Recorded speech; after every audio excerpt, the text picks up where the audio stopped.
Paz do Senhor, irmãos. Amém. Glória a Deus, eu fico tão feliz de ministrar, de pregar aqui nessa igreja, juntamente com vocês. Pastor, a família, essa família tão abençoada. Rever alguns irmãos aqui, se eu não me engano, fazem quase 3 anos que vocês foram lá pela primeira vez. E eu começo a lembrar de alguns rostos aqui. E isso eu tenho um carinho muito especial. Obrigado pela recepção. O pessoal aqui foi demais. Comemos um churrasco sumatogrossense, com mandioca, com chimarrão, com tereré, coisa boa demais. Alguns encontraram parentes, né? Irmãos que não conheciam, e isso é bênção também. Mas eu fico feliz, fui muito bem recebido, estou sendo muito bem acolhido. E eu fico feliz também por ministrar numa igreja que tem liberdade, uma igreja que é livre, uma igreja que tem essa liberdade do Espírito Santo de Deus. E, meu irmão, eu sei muito bem do que eu estou falando. Quando nós vamos pregar, ministrar em algum lugar, nós conhecemos o ambiente, nós sabemos como está o ambiente. E eu quero dizer que aqui está um ambiente propício para que o Espírito Santo de Deus haja. O Espírito Santo, a Bíblia diz que Deus derramaria água aos sedentos. Então, se você tem sede, você pode ter certeza que o Espírito Santo de Deus vai derramar água sobre a tua vida nessa noite. Amém? Queria que você abrisse a tua Bíblia no livro de 2 Reis. Livro de 2 Reis, capítulo 6, vamos ler a partir do verso 1. E nós temos a confirmação que essa é a palavra. O pastor começou o culto lendo 2 Reis, capítulo 6. Um pouquinho mais à frente. Significa que Deus quer falar de uma forma muito especial às nossas vidas. 2 Reis, capítulo 6, a partir do verso 1. Dê uma olhada ao lado, vê se tem algum visitante que não tem Bíblia, para que você possa compartilhar com essa pessoa também da leitura da palavra. Isso mesmo, irmão. Quem encontrou, diga amém. Amém. O texto diz assim: em outra ocasião, os discípulos dos profetas sugeriram a Eliseu: como vês, o lugar em que moramos perto de ti tornou-se pequeno demais para nós. Vamos até o Jordão e ali cada um de nós cortará um tronco a fim de podermos construir ali mesmo um local para reuniões. E Eliseu aqueceu dizendo: ide. Então um deles o convidou: queiras vir com teus servos? E ele respondeu: irei. Assim foi com eles. Chegando ao Jordão, puseram-se a derrubar árvores. Entretanto, quando um deles estava cortando um tronco, o ferro do machado caiu nas águas do rio. E ele imediatamente gritou: ah, meu senhor, este machado fora tomado de empréstimo. Ao que o homem de Deus indagou: onde caiu o machado? Imediatamente outro servo lhe apontou o lugar. Então Eliseu cortou um galho e jogou na direção indicada, fazendo o ferro do machado subir à tona e flutuar sobre as águas. Então disse ao servo: pegue-o. E ele estendeu o braço e tomou o machado nas mãos. Fecha os teus olhos, vamos orar mais uma vez. Oh Espírito Santo de Deus, tu conheces o meu coração. E o Senhor sabe, ó Deus, que se eu subir aqui pela minha própria capacidade, nada vai acontecer. Porque o agir não é pelo homem, não é pela nossa força, mas quem faz, quem opera é o teu Espírito Santo. Então eu quero nessa noite, ó Deus, apenas ser um instrumento do Senhor aqui neste lugar. Um instrumento, ó Deus, para trazer a tua palavra, essa palavra que é uma palavra para a igreja, uma palavra de edificação, uma palavra que vai trazer uma nova visão, uma nova perspectiva, e que essa palavra vai de encontro àquilo que o Senhor já está ministrando no coração deles. Ó Deus, que o Senhor venha me usar de forma poderosa, para que vidas possam ser impactadas aqui, e que toda honra, toda glória, todo louvor seja dada unicamente a Ti, ó Pai. É que eu te peço e agradeço, em nome de Jesus, amém. Amém, meus irmãos? Amém. Meus irmãos, essa mensagem aqui, vocês já ouviram, sei lá, milhares de vezes. Essa palavra aqui, eu já preguei ela algumas vezes, apesar de não ser um texto que eu preguei muitas vezes, pouquíssimas vezes eu preguei esse texto. Mas há algum tempo atrás Deus me trouxe uma revelação, algo novo. E quando nós falamos de algo novo, meu irmão, quando você ouve um pregador, você pensa assim: o que o pastor vai pregar? Será que ele vai falar de algo novo? Não tem nada novo, meu irmão. Apenas é a palavra de Deus, que Deus fala com a gente de uma forma diferente, mas é a mesma palavra, na mesma essência, e o Espírito Santo. Então não estou aqui para falar nada de espetacular para você. Estou apenas aqui para trazer aquilo que o Espírito Santo de Deus quer falar no nosso coração. E ele fala de uma forma muito simples. O Espírito Santo fala de uma forma muito direta, para que cada pessoa que está aqui venha entender. E aqui nós temos essa passagem de 2 Reis capítulo 6. E aqui nós temos como personagem Eliseu e os seus discípulos. Diga assim: Eliseu e os seus discípulos. Eliseu está com os seus discípulos aqui. A história diz que Eliseu tinha um seminário, mas prontamente dizendo que Eliseu tinha uma escola de profetas, aonde ele, na verdade, ele ensinava, ele mostrava como que era o ofício de profeta, e ele preparava esses jovens que estavam começando o ministério, e ele ensinava como buscar Deus, como servir a Deus, como ser um homem de Deus. E Eliseu está responsável por essa escola de profetas. E a Bíblia fala que esses discípulos, a minha versão diz que esses discípulos, os discípulos do profeta, chegam até Eliseu e dão uma sugestão para ele. E fala assim: olha, Eliseu, como você está vendo, o lugar em que moramos perto de ti tornou-se pequeno demais para nós. E aí eles falam: olha, Eliseu, eu queria que você fosse conosco, que nós fôssemos até o Jordão, e ali cada um de nós vai cortar tronco, vai cortar madeira, e nós vamos construir um lugar maior. E Eliseu, a Bíblia diz que Eliseu disse: pode ir, vamos então, faça esse projeto, construa. E esses discípulos falam: Eliseu, vamos conosco então, eu queria que você estivesse conosco. E Eliseu vai com eles, e vocês conhecem a história, acabei de ler o texto. Mas aqui Deus trouxe uma revelação no meu coração, e Deus tem essa palavra para a igreja hoje, essa palavra específica para a igreja. Como igreja, Deus quer ministrar e Deus quer falar ao nosso coração. Quando nós vemos esses profetas aqui, esses discípulos do profeta, nós entendemos, pastor, que a igreja de hoje não precisa de seminaristas, não precisa de teólogos, a igreja não precisa de cargos, não precisa de pessoas que têm uma certa posição. O que a igreja brasileira ela precisa hoje é de profetas que profetizem e declarem a palavra de Deus.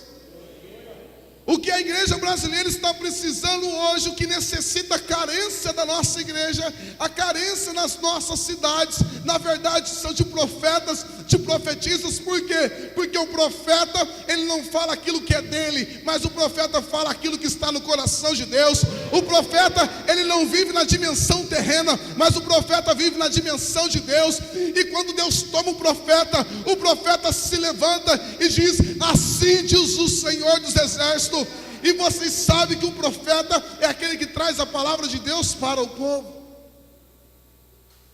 O que nós precisamos, meu irmão, é da palavra profética, da palavra que venha lançar vida. Vocês conhecem aquele texto de Ezequiel 37, Deus chama Ezequiel e fala: Ezequiel, o que você vê? E diante dele está um exército, um vale de ossos secos. E Deus falou: profetiza, Ezequiel, sobre esse vale. Profetiza, declare a minha palavra, profetiza vida no meio desse vale de ossos secos. E vocês também conhecem o texto. O que nós precisamos, meus irmãos, nos nossos dias, são de pessoas que vivem na presença de Deus, que declaram a presença de Deus, e que chega diante do vale de ossos secos e diz: torne a vida, torna a reviver, reviva pelo poder de Deus. O que nós precisamos são de profetas que declarem não palavra de maldição, não palavra de morte, mas palavra de vida. O que nós precisamos são de profetas que se encontram com pessoas e entrega a elas uma boa notícia, dizendo: Deus tem o poder de mudar a tua vida, a tua família, Deus tem o poder de te transformar. E quando nós olhamos aqui, uma das coisas que nós entendemos: a igreja precisa da palavra profética. A igreja precisa entender o poder da palavra profética. A Bíblia diz que nós vamos colher aquilo que nós falamos. A Bíblia diz que do fruto da boca nós vamos se alimentar, a nossa carne se alimenta. A Bíblia diz que a morte e a vida estão no poder da língua, e quem a ama comerá do seu fruto. A igreja tem que entender, meu irmão, que o que é preciso para nós vencermos o inimigo, o diabo, Satanás. A igreja tem que entender o que nós precisamos é usar a palavra profética, a palavra de vida, declarar vida. As pessoas do mundo, as pessoas que não conhecem a Deus, e infelizmente até muitos crentes usam uma palavra para lançar morte, dizendo: essa cidade não tem jeito, a política dessa cidade não tem jeito, a política no Brasil não tem jeito, a corrupção não tem mais jeito. Olha, a nossa juventude está perdida, é tanta droga, é tantas coisas acontecendo, é tanta prostituição. Meu irmão, você é um profeta, uma profetisa de Deus, e a palavra de morte não pode estar na tua boca. Deus não te chamou para você lançar palavras de morte, Deus te chamou para você lançar palavras de vida, olhar para o vale de ossos secos e profetizar vida. Por quê?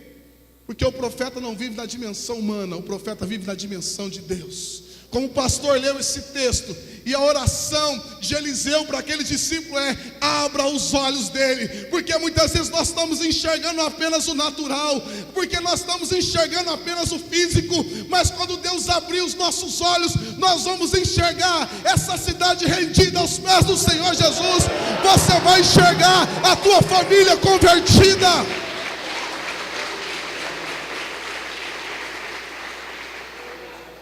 Deus precisa abrir os nossos olhos.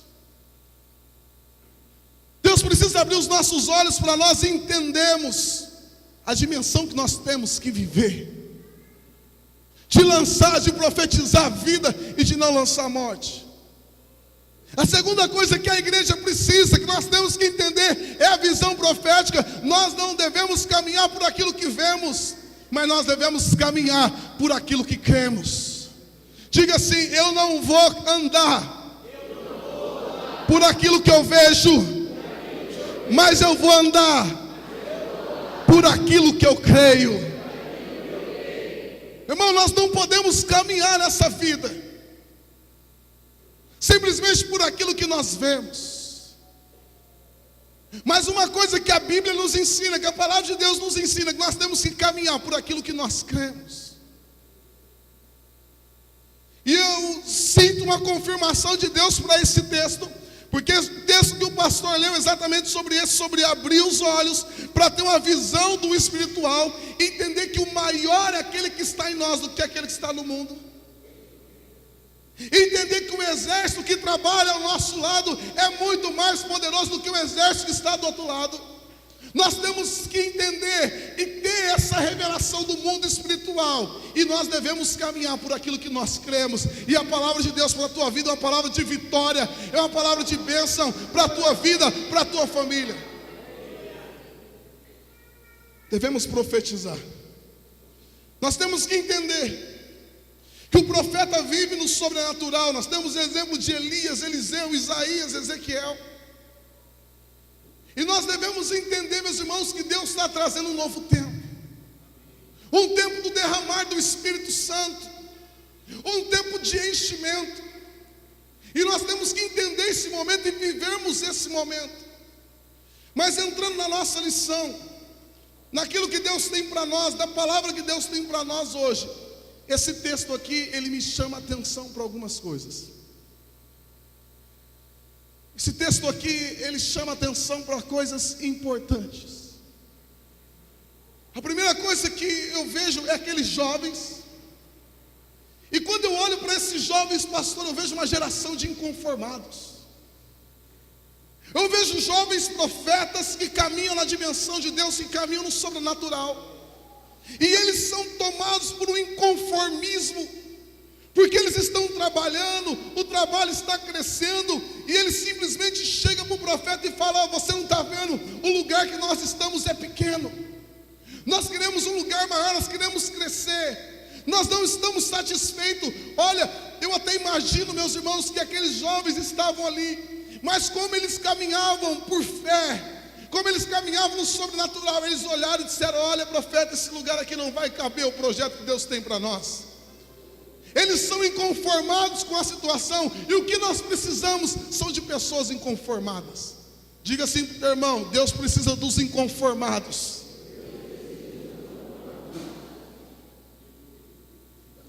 Inconformados com o que, meu irmão? Deus precisa de pessoas inconformadas. Inconformadas com o quê? Com a situação da nossa cidade, com a situação das famílias, com a situação que o mundo está vivendo. Porque Deus te chamou para você ser um diferencial nessa geração. Deus não te chamou simplesmente para você aparecer nesse mundo e simplesmente desaparecer. Mas Deus te criou nesse tempo para você fazer a diferença nesse tempo e marcar a tua geração. Sabe o que eu fico preocupado, meus irmãos? Eu sempre fico pensando assim: será que eu estou marcando a minha geração? Será que eu estou fazendo a diferença na geração que eu estou vivendo? Será que eu estou trabalhando e cumprindo o propósito que Deus tem para a minha vida?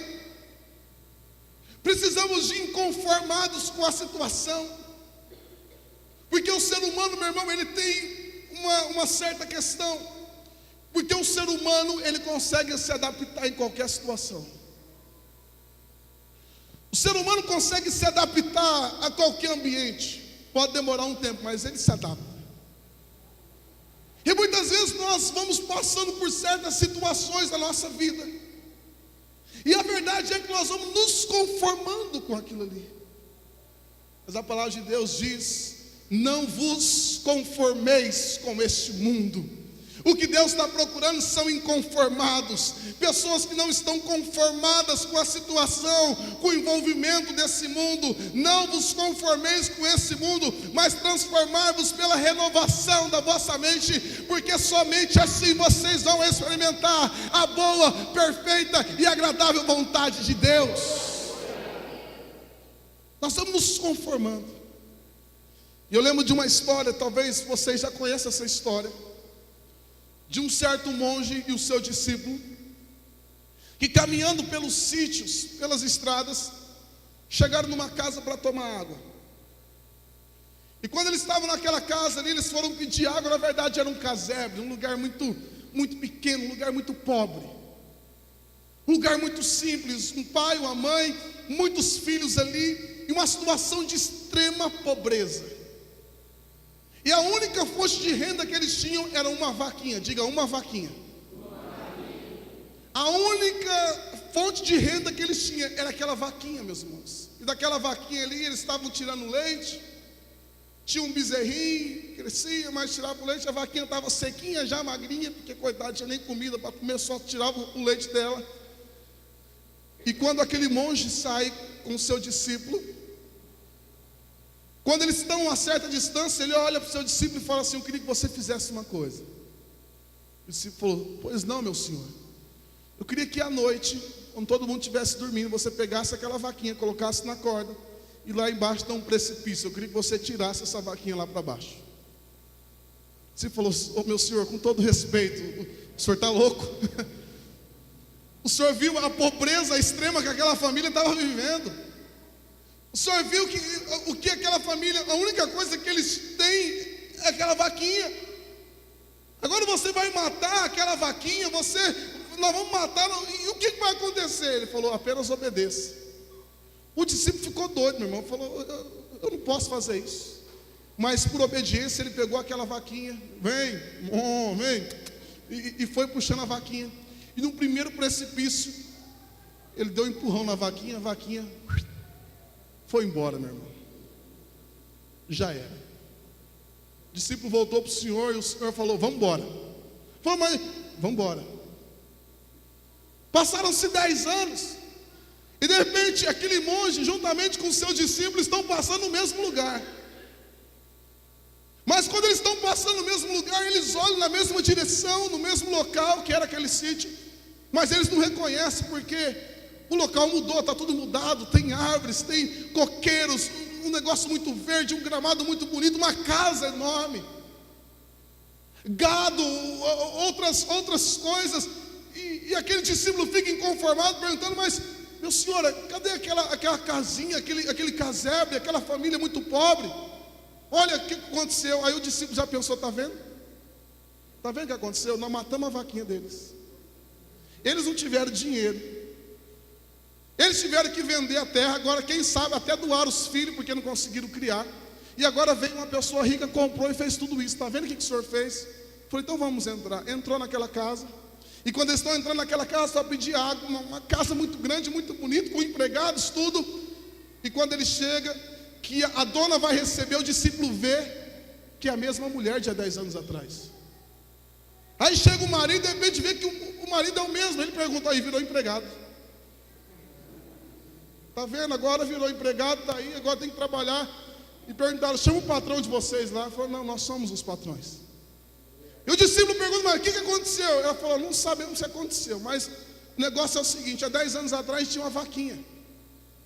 Era a nossa única fonte de renda. A gente vivia daquela vaquinha, tirando o leite dela ali e tal. Mas a gente não sabe o que aconteceu, ela sumiu. Nós não sabemos o que aconteceu, mas ela sumiu. O discípulo dá uma disfarçada, assim é mesmo. Ela sumiu, e aí, quando aquela vaquinha sumiu, ela falou, e agora, o que nós vamos fazer? Não tinha mais nada, e aquela vaquinha era tudo. Então nós começamos a se virar. Os filhos foram procurar emprego, o meu companheiro foi procurar emprego. Então nós começamos a trabalhar, eu comecei a trabalhar também. Ele começou a negociar, e de repente as coisas começaram a prosperar. Nós começamos a nos inconformar com aquela situação, aquilo que nós tivemos que nos mover, e nós prosperamos, e nós chegamos aqui. Sabe o que eu aprendo com isso, meu irmão? Que muitas vezes nós estamos conformados com algo tão pequeno, com algo tão simples, mas o Deus que eu conheço é um Deus de coisas grandes e de coisas poderosas. Agora escute, meu irmão, escute. Segura aí, meu irmão. Agora eu tenho uma notícia para você. Você que está se conformando com essa situação, com essa vida que você está vivendo, se prepare, porque Deus vai mandar sua vaquinha de precipício abaixo. Sabe para quê? Porque quando isso acontecer, o projeto de Deus vai se realizar na tua vida. Amém? Diga para o teu irmão, Deus vai mandar a tua vaquinha precipício abaixo. Mas isso é para você crescer, meu irmão. Aleluia. Precisamos de pessoas inconformadas, pessoas que têm uma visão de crescimento. Diga assim, meu irmão, uma visão de crescimento. Precisamos de pessoas que têm uma visão de crescimento. O que chama atenção nesses profetas, nesses jovens aqui, nesses discípulos, é que eles têm uma visão de crescimento. Ele chega e fala assim, olha, o lugar que nós estamos se tornou pequeno, esse lugar não dá mais para a gente. E eles começam assim, meu irmão, dizendo assim, olha Eliseu, eu queria que você permitisse que nós fôssemos até o Jordão cortar lenha. E nós vamos até lá. De quem partiu a visão? De Eliseu, dos discípulos. Dos discípulos. Diga assim, o lugar tornou-se pequeno. Diga mais forte, diga, o lugar tornou-se pequeno. Pastor, eu não sei quantos lugares a igreja vai construir, mas eu fiquei sabendo por cima, posso estar errado, que vocês iam construir um templo para 500 pessoas. Não vai caber, pastor, não gasta dinheiro. Amém?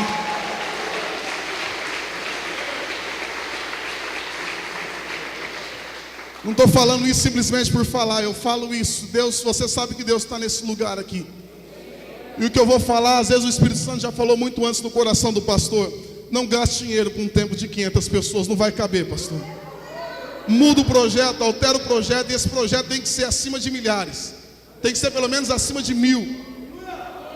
Por quê, meu irmão? Porque o projeto que Deus tem para essa igreja, para essa cidade, é um projeto poderoso, e você vai fazer parte disso. Aleluia.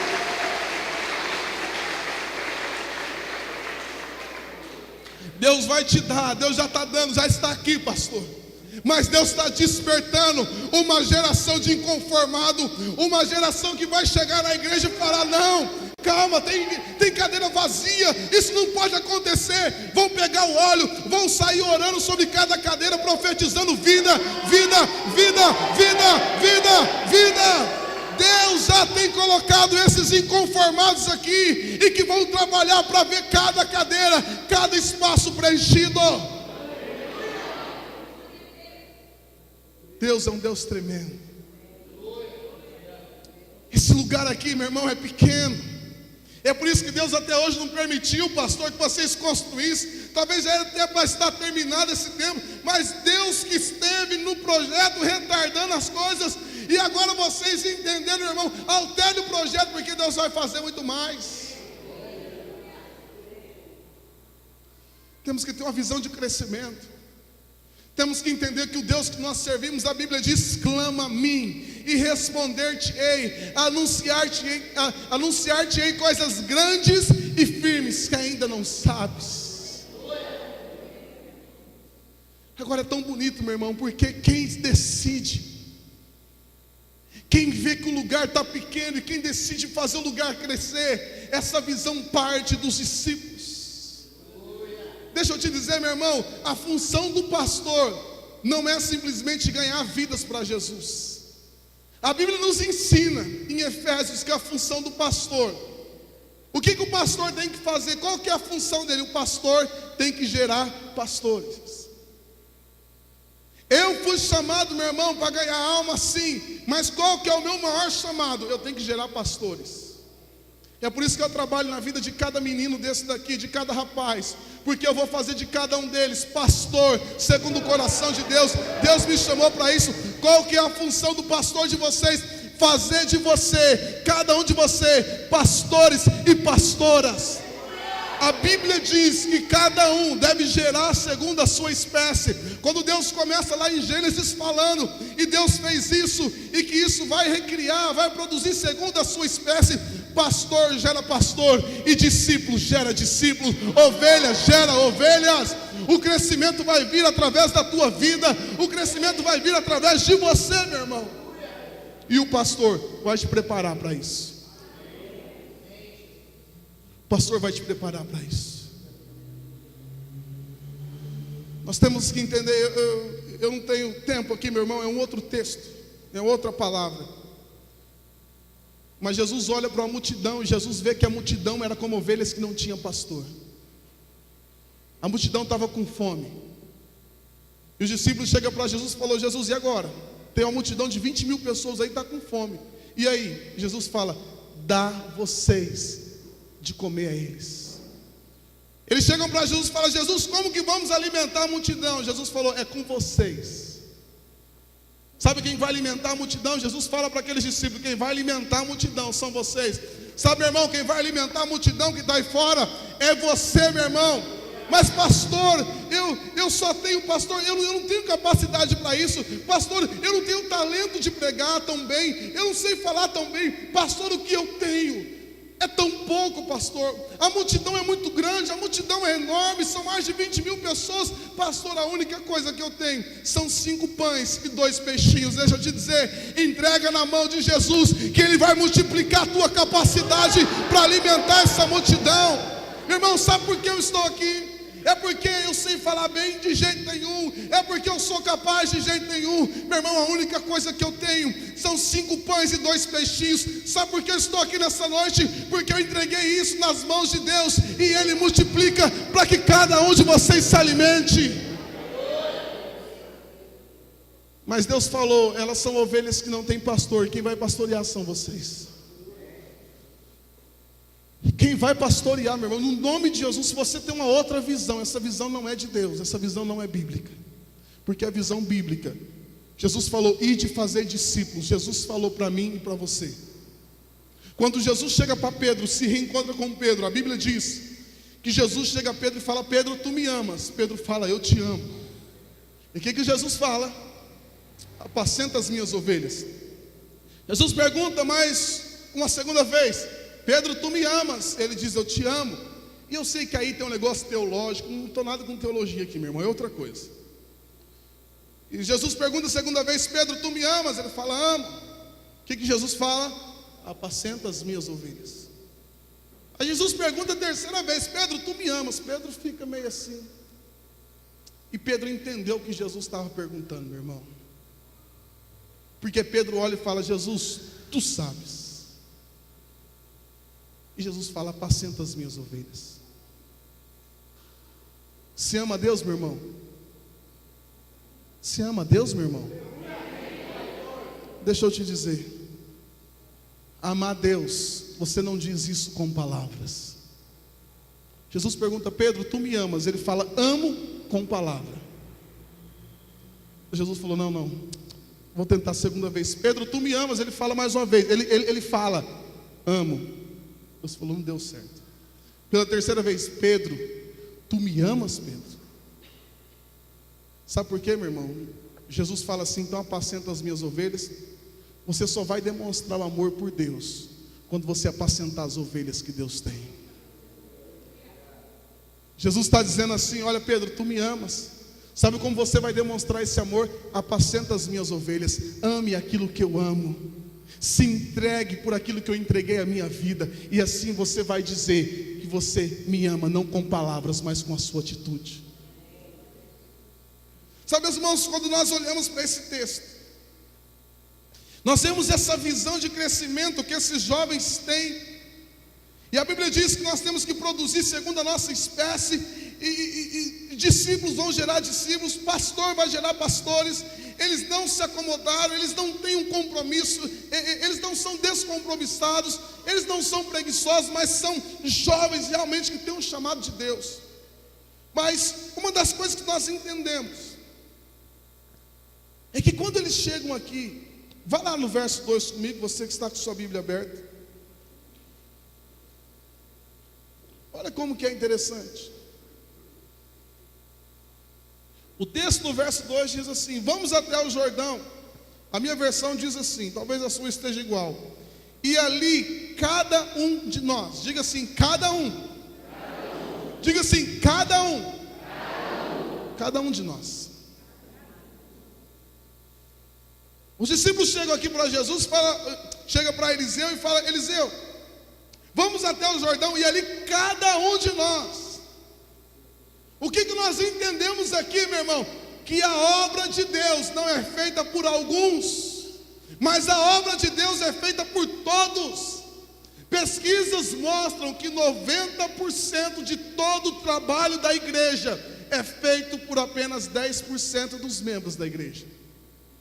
90% de todo o trabalho da igreja é feito apenas por 10% dos membros da igreja.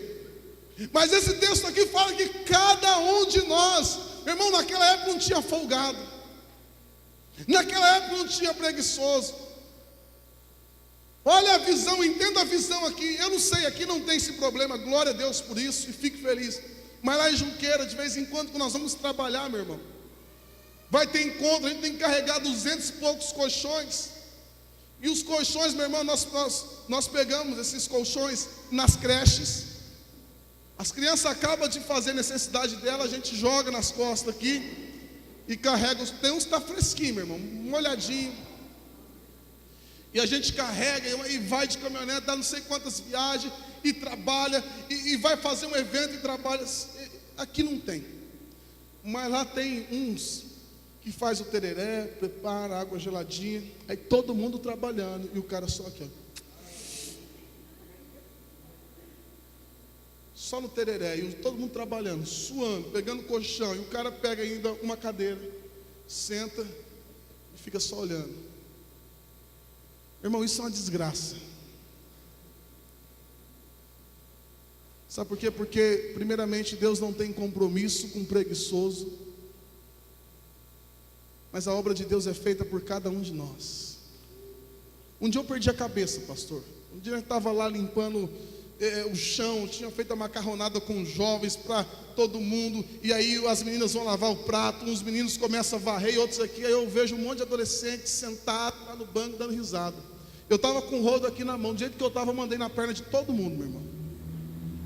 Falei: ou vocês mudam com isso e vêm trabalhar, ou tem outro rodo aqui, eu mando o segundo rodo de vocês, porque aqui preguiçoso não vai ter. Desculpa, meu irmão, é o meu jeito de trabalhar às vezes. Estou tentando mudar com muito amor e carinho, com muito amor e carinho, mas resolveu, graças a Deus. Resolveu, eles não quiseram o segundo rodo nas pernas, eles pegaram e vieram, porque, meu irmão, isso é terrível. Vamos fazer um trabalho, vamos fazer um retiro dos jovens, vamos fazer, e aí é os mesmos que trabalham, é os mesmos que tem que fazer, é os mesmos que tem que correr atrás. Isso tem que mudar, meus irmãos, Porque esses discípulos chegam para Eliseu e falam: cada um de nós vai fazer. Cada um de nós, se tiver que varrer, cada um vai pegar uma vassoura. Se tiver que lavar, cada um vai pegar um rodo, a mangueira. Mas todo mundo tem que trabalhar. Pastor, qual é o projeto? É ganhar essa cidade para Jesus, é ganhar almas para Jesus. Pastor, conta comigo, eu vou ter minha célula, pastor. Eu também estou nesse projeto. Nós vamos no Jordão cortar madeira para fazer o lugar crescer, para fazer esse lugar aumentar. Pastor, eu não sou desse preguiçoso, descompromissado, mas eu sou como esses profetas inconformados, que trabalha, que vai lá, que paga o preço. É assim que a igreja cresce, meu irmão. É assim que a igreja trabalha. É assim que a igreja avança. É cada pessoa. Quantas pessoas deve ter aqui hoje, pastor? Umas 240, colocar 250 pessoas. Deixa eu dar um exemplo. Se cada uma dessas pessoas que estão aqui hoje fizesse um compromisso com Deus, dizendo assim: Deus, me dê um ano, 365 dias, para mim orar, para mim ganhar uma alma para Jesus. Diga assim: uma. Durante um ano. Irmão, você tem 365 dias no ano para ganhar uma vida. Se cada um entendesse isso, vocês iam chegar esse final do ano com 500 pessoas reunidas. No final do outro ano, com 2.000 pessoas. Ou seja, aqui nós temos 250 pessoas. Até o final do ano, vocês chegariam a 500 pessoas. No outro ano, a 1.000 pessoas. No final do ano que vem. No outro ano, com 2.000 pessoas. Você ganhando apenas uma vida para Jesus. Durante um ano. Ah, meu irmão, não era isso que você queria ouvir aquela palavra, né? Mas Deus te pegou hoje. Deus está pegando, Deus está batendo, né, meu irmão? Mas Deus só bate em quem é filho, meu irmão. Então glória a Deus, você está apanhando, dê glória a Deus, porque Deus só corrige quem é filho, meu irmão. Nós temos que entender isso. Porque nós vivemos um tempo de avivamento, de busca. Meu irmão, avivamento para mim é almas. Avivamento para mim é ganhar vidas para Jesus. Avivamento para mim não é rodar de um pé só, não é falar. Não, avivamento para mim é vidas, é cuidar de vidas. Avivamento para mim não é fazer careta, não é cantar bonito. Não, isso para mim não é avivamento. Avivamento são vidas. Quer conhecer uma pessoa avivada? Ver quantas vidas ela ganhou para Jesus. Ah, meu irmão, eu sou novo, mas eu já vi muita coisa, meu irmão. Já vi muitos showmen que teve um lá, a gente ia ter vigília no monte.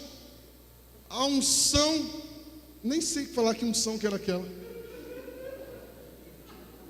Deu uma doida no cara, o cara saiu rolando, igual um bife empanado na areia, saiu rolando assim.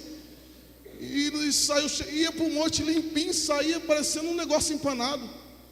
Cheio de terra, folha. Eu falava, mas e aí um jovem chegou e falou: eu queria ser igual a ele. Eu falei: pelo amor de Deus, rapaz, que querer ser igual a ele, rolar na terra, nunca vi isso. Você pergunta assim: e esse jovem, quantas pessoas ganhou para Jesus? Que eu me lembro, meu irmão, nenhuma. Agora tem pessoas na minha igreja que não rola no chão, que não pula de um pé só, mas que levantam às 3 horas da manhã para orar, para buscar ao Senhor, só Ele, Deus, no lugar secreto, e que tem ganhado muitas vidas para Jesus. Quem é o avivado, pastor? É esse. Quem é a pessoa cheia do Espírito Santo? É esse, meu irmão. É esse. Porque tudo é resultado.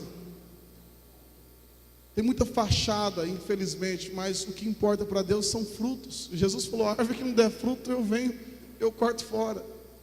O que importa para Deus são frutos. Mas vamos lá, meus irmãos. O lugar é um lugar pequeno, e eles têm essa visão de crescimento de cada um de nós. Cada um vai trabalhar, o trabalho é feito em unidade. É todo mundo trabalhando para que a igreja cresça e o número de discípulos aumente. Agora eles falam assim, vai lá no verso 2, o verso 2 continua dizendo. Eles falam assim: vamos até o Jordão e ali cada um de nós cortará um tronco, a fim de podermos construir ali mesmo um local para reuniões. E Eliseu aqueceu dizendo, na minha versão diz assim: ide, diga, Ide. Diga. Eu achei tão legal essa minha versão. O que lembra essa palavra ide, meu irmão? Ide por todo e fazei discípulos de todas as nações. Diga assim comigo: ide por todo mundo e fazei discípulos de todas as nações. Olha que interessante. O profeta Eliseu olha para aqueles discípulos e fala: ide. Esse é o nosso chamado, meu irmão. Deixa eu te dizer, você não foi chamado para ter um emprego, para ter uma faculdade, para ganhar dinheiro. Meu irmão, você foi chamado, sabe para quê? Para ganhar almas para Jesus, para ganhar vidas para Jesus. É para isso que você foi chamado. Pastor, então vou ter que largar o meu emprego para ser um pastor, para cuidar unicamente de vidas. Não, meu irmão, Deus te colocou naquele banco, naquele lugar, para você ser um pastor ali, para você ser uma luz naquele lugar. Deus te colocou naquela empresa, não é simplesmente para você ter o seu sustento, para você sustentar a tua família, mas Deus te colocou ali para você ser um referencial da palavra de Deus, um homem, uma mulher de Deus. Deus quer usar você aonde você estiver para ganhar vidas. Ide, meu irmão. Agora esse texto continua dizendo: então um deles o convidou, dizendo: queiras vir com teus servos? E ele respondeu: irei. Olha a noção que esses discípulos têm, porque eles fazem tudo mais debaixo de uma bênção.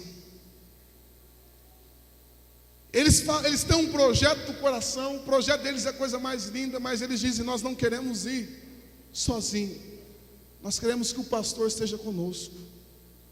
Nós não queremos caminhar sozinho, mas nós queremos caminhar debaixo de uma bênção. Irmão, o projeto que Deus vai dar para essa igreja, Ele não vai dar para você simplesmente, mas vai dar a esse casal de pastores aqui. Vá debaixo da bênção deles, caminhe debaixo da bênção deles, e assim Deus vai fazer prosperar. Mas o texto continua dizendo, verso 4, vai lá comigo. Assim foi com eles, e chegando ao Jordão, puseram-se a derrubar árvores. Entretanto, quando um deles estava cortando um tronco, o ferro do machado caiu nas águas. Diga assim: o ferro do machado caiu nas águas. Meu irmão, isso aqui é muito interessante. Por quê? Porque você vai cortar lenha, madeira. Naquela época não tinha motosserra, naquela época não tinha nada desses apetrechos que nós temos hoje.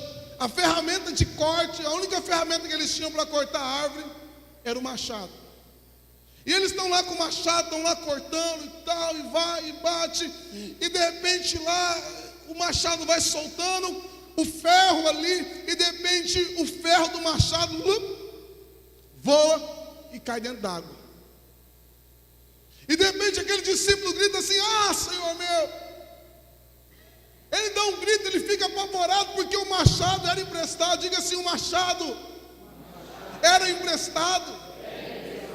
Irmão, o machado que ele estava aqui usando era emprestado. E agora o que sobrou? Só o cabo.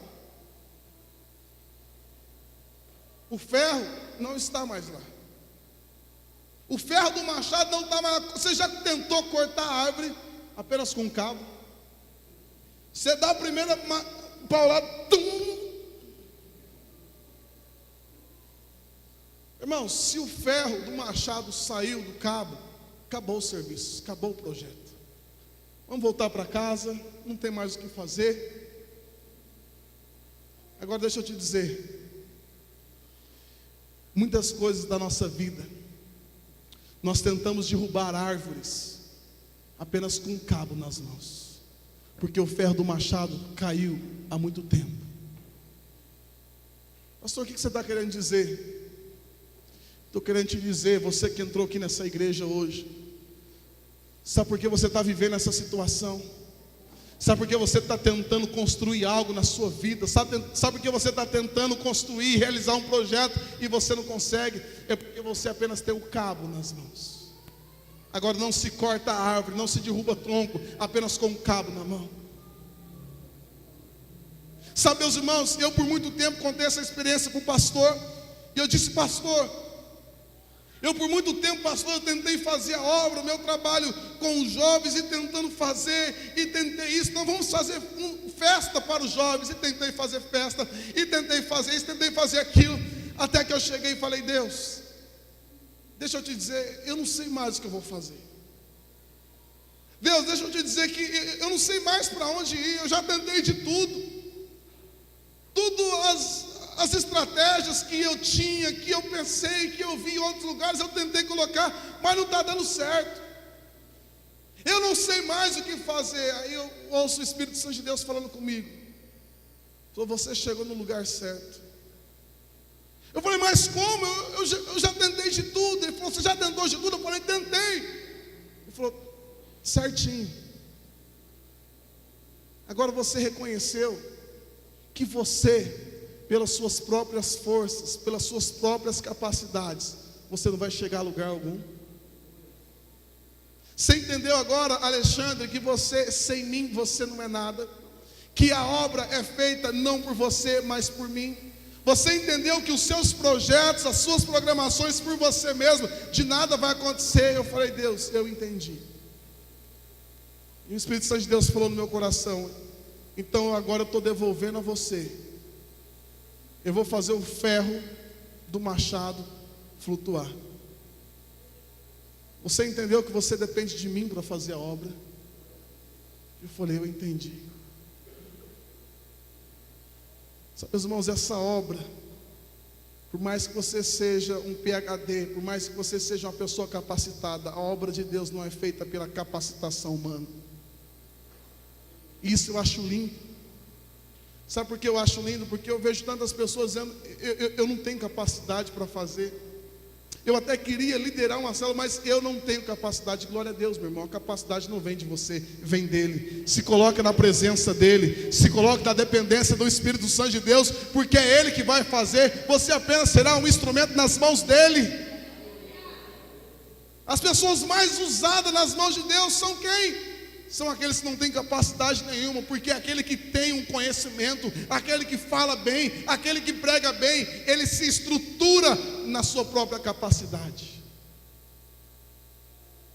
Esse jovem está aqui, ele fala: um ferro do machado caiu nas águas do rio. Sabe, nós tentamos fazer tudo do nosso jeito, da nossa forma, do jeito que nós achamos.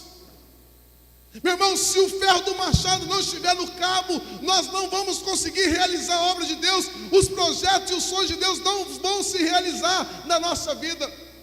E você pergunta: pastor, o que significa o ferro do machado? Diga assim: uma vida de oração, uma vida de jejum, uma vida de dependência do Espírito Santo. É isso, meu irmão. É isso. Irmão, 2 horas na frente da televisão e a tua vida vai continuar a mesma ou vai piorar? 2 horas na frente do Facebook, a tua vida vai continuar a mesma ou vai piorar? Mas 2 horas por dia na presença de Deus e a tua vida nunca mais será a mesma. A tua família nunca mais será a mesma. As pessoas que estarão à tua volta nunca mais serão as mesmas. Nós temos que entender que a obra é feita por Deus, e nós temos que entender que essa palavra que Deus tem para as nossas vidas, que Deus tem para nós hoje, é que nós temos que nos colocar na dependência do Espírito Santo de Deus e dizer: eis-me aqui, Senhor. Quantos aqui querem ser usados na presença de Deus? Quantos aqui querem ser usados nas mãos de Deus? Se coloque na dependência do Espírito Santo de Deus e se prepare, porque Ele vai te levar a outros lugares, porque Ele vai te levar a outras nações. Sabe o que Deus precisa? Deus precisa de homens e de mulheres que se coloquem totalmente na dependência dEle. Não precisamos de seminaristas, não precisamos de teólogos, não precisamos de doutores, não precisamos de mestres. O que nós precisamos são de pessoas que se coloquem na dependência do Espírito Santo de Deus. É isso que nós precisamos. Quando ele grita, imediatamente ele gritou: ah, meu Senhor, esse machado fora tomado de empréstimo. Sabe por que eu estou aqui pregando, meu irmão? Você fala, o pastor fala, olha, Deus fala no meu coração. Deixa eu te dizer, sabe por que eu estou aqui? Sabe por que eu estou falando? Isso aqui é emprestado, meu irmão. O machado é emprestado, o machado não é meu. Eu fico pensando como que, sabe, eu fico vendo idolatria no meio evangélico. Cantores sendo aclamados, sendo aplaudidos e, irmão, sabe quem que promove isso? Sabe por que tem cantor cobrando 120 mil reais por um show de 2 horas? É porque tem gente que vai lá assistir. E fica assim, ai, pelo amor de Deus. Ai. Meu irmão, ela é apenas um instrumento nas mãos de Deus. O dia que o ferro do machado sair, não passa de um simples cantor, uma simples cantora. Se eu estou aqui pregando, o Espírito Santo de Deus toca no teu coração, não olha para mim, porque se eu estivesse aqui falando por mim mesmo, você já estaria dormindo aí, já no 3º sono. Tudo vem dele, tudo é dele, a honra, a glória e o louvor. Eu já estou encerrando. A Bíblia diz assim: ao que o homem de Deus indagou, onde caiu o machado? Sabe, meus irmãos, na minha vida, no meu ministério, o ferro do machado já caiu. É por isso que nós precisamos de um homem. É por isso que nós precisamos andar debaixo de homens, debaixo da direção de homens e mulheres de Deus, porque vai chegar momentos da nossa vida que talvez o ferro do machado pode cair, e se cair, meu irmão, tudo parou. Mas sabe de uma coisa? Sabe por que o projeto não parou? Sabe por que aquele trabalho não parou? Porque havia um homem de Deus com eles. E o homem de Deus pergunta: aonde caiu? Aonde caiu? Se eles não tivessem convidado talvez o profeta, eles tinham perdido aquele machado, não tinham cumprido talvez a tarefa, o serviço. Agora deixa eu dizer algo aqui para você, meu irmão. Deus quer quebrar o orgulho do nosso coração, porque muitas vezes nós estamos fazendo as coisas apenas com cabo, e o machado, o ferro do machado já se perdeu há muito tempo. Eu fico pensando, meu irmão, naquele jovem. Eu já fui assim quando era criança. Eu fico pensando que aquele jovem estava ali e tal, e todo mundo envolvido no trabalho, todo mundo fazendo e dando a machadada. De repente, ele poderia fazer assim. Vai tomar um tereré e aí chega depois e pergunta: alguém viu? Não vi. É mesmo? Olha, saiu. Olha, quem que fez isso? Ainda disfarçava. Ele poderia ter enganado, meu irmão, ele poderia ter disfarçado aquela situação, mas ele disse assim: olha, o ferro do machado caiu. E o homem de Deus pergunta: onde caiu? Ele diz: caiu ali. O outro jovem aponta, diz: caiu ali. E o profeta pega uma vara, a Bíblia diz que ele corta uma vara, joga na direção indicada, e o ferro do machado flutua. E ele diz assim: estende a mão e pegue. Aquilo que você perdeu há muito tempo. Nessa noite aqui existem homens e mulheres de Deus. Eu sou um homem de Deus aqui, estou aqui. E eu estou aqui para perguntar na tua vida hoje: aonde caiu? Aonde foi que você perdeu? Você vai dizer: pastor, foi há 2 anos atrás, foi há 3 anos atrás. E nós vamos orar, e aquilo que se perdeu, Deus vai fazer flutuar. E eu vou poder dizer para você, a palavra de Deus para você hoje é: estende a mão e pegue aquilo que um dia foi roubado, aquilo que um dia se perdeu. Estenda a tua mão e pegue. Meu irmão, você entrou aqui nessa noite, mas Deus vai trazer de volta aquilo que se perdeu. Se foi a unção que se perdeu no meio do caminho, Deus vai trazer de volta. Se foi um prejuízo que você teve durante essa semana, Deus vai trazer de volta aquilo que se perdeu. Deus vai trazer de volta para você. Dê um aplauso a Ele, meu irmão. Glorifique o nome dEle.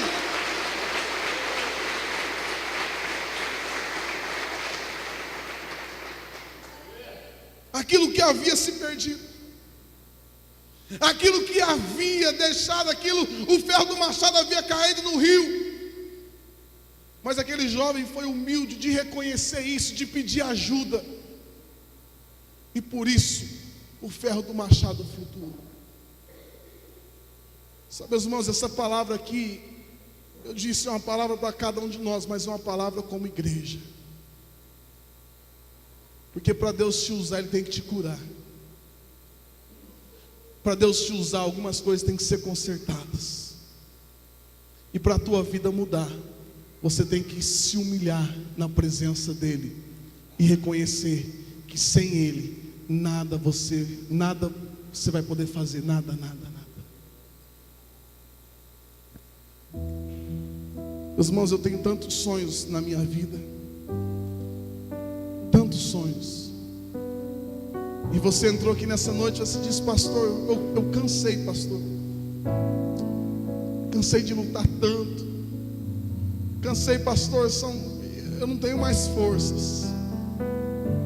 Eu não tenho mais forças, eu não sei mais o que fazer. Deixa eu te dizer, você chegou no ponto certinho. Porque vai chegar momentos da nossa vida que não vai ter mais possibilidade mesmo, que não vai ter mais para onde sair. E o único que vai poder te ajudar é Deus. Chega momentos na nossa vida que a medicina não pode nos ajudar, que o conselho de psiquiatra, psicólogo não pode te ajudar. Chega momentos da nossa vida que você olha e diz: eu não sei para onde ir. Aí que você vai entender que existe um único caminho. Esse caminho é Jesus.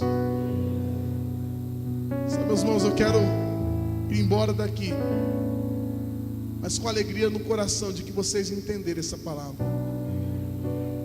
E quando eu voltar aqui, eu quero ver o projeto desse tempo novo, ver vidas ganhas para Jesus. Esse lugar aqui cheio, talvez um outro lugar, que esse lugar aqui já está pequeno demais, porque você entendeu aquilo que Deus quis falar hoje ao teu coração. Queria convidar o ministério de louvor aqui à frente.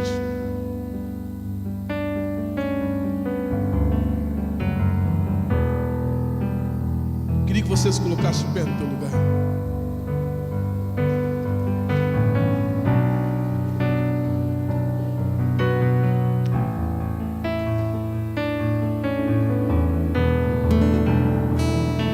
Temos que ter a visão profética, a palavra profética. Mesmo que tudo pareça contrário, mesmo que tudo diz que não. A Bíblia diz lá em Gênesis 1, no capítulo 1, a Bíblia começa a falar que Deus criou tudo pelo poder da palavra. Deus disse: haja luz, e houve luz. Você fala: pastor, mas minha vida não tem jeito, a minha família não tem jeito. Mas quando a palavra profética é liberada, a Bíblia diz que a terra era sem forma e vazia, mas pela palavra Deus construiu todas as coisas. Pelo poder da palavra profética, o sonho vai brotar, os projetos vão nascer hoje na tua vida. Aonde a morte, Deus vai trazer vida hoje. Mas o primeiro passo que nós temos que entender é que eu estou aqui para servir. Eu estou aqui para servir.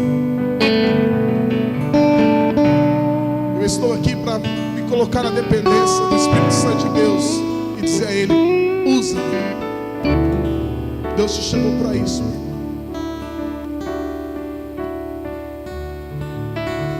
Nós temos que deixar para trás o orgulho, aquilo que nos impede, e temos que nos colocar na dependência. Um dia eu estava orando, Espírito Santo de Deus ministrou no teu coração, dizendo assim: sabe qual é o maior inimigo para que o evangelho cresça? Sabe qual é o maior inimigo que impede o crescimento do evangelho muitas vezes? Ele me disse: não é o diabo, não são os principais, essas potestades. Irmão, o maior inimigo do crescimento é o diabo. Sabe por quê? Porque Jesus falou: toda a autoridade me foi dada nos céus e na terra. E Jesus falou: eu dou a vocês poder para vocês pisar em serpentes e escorpiões. Jesus disse em Mateus capítulo 16: porque tu és Pedro, e sobre esta pedra edificarei a minha igreja, e as portas do inferno não prevalecerão contra ela. O nosso maior inimigo não é o diabo, não é o inferno. Sabe qual que é o maior inimigo do crescimento do evangelho? É o eu, pastor. É o eu. O maior inimigo do crescimento do evangelho é o eu. Porque Jesus está dizendo: vamos ganhar a vida, ide por todo mundo. Mas você diz: eu tenho meu emprego, eu não tenho tempo, eu tenho a minha faculdade, eu não posso, eu. É por isso que Jesus disse que quem quiser ser discípulo dele tem que negar o eu. Se você não negar o eu, se você não negar o eu, você não pode ser discípulo de Jesus. Se você não se humilhar, entender que ele cresça e que eu diminua, o eu tem que diminuir. E Deus só vai crescer na tua vida enquanto o eu diminuir. Enquanto a Bíblia diz que Deus resiste aos orgulhosos, mas Deus concede graça aos humildes. Eu queria fazer um apelo, meu irmão. Você fala: pastor, por que você chama à frente? Eu poderia orar por todo mundo, você poderia continuar aí. Mas quando nós fazemos um apelo para vir à frente, a primeira coisa que fica para trás é o orgulho. Porque para vir aqui à frente, o orgulho tem que ser deixado no banco. Por isso que eu faço apelo. Porque tem muita gente que precisava de oração, precisava vir aqui à frente, mas o orgulho segura. Deus resiste a você. Mas se tem pessoas aqui que dizem: pastor, eu quero diminuir, eu quero mais de Deus, eu quero Deus na minha vida, sai do teu lugar, vem aqui à frente.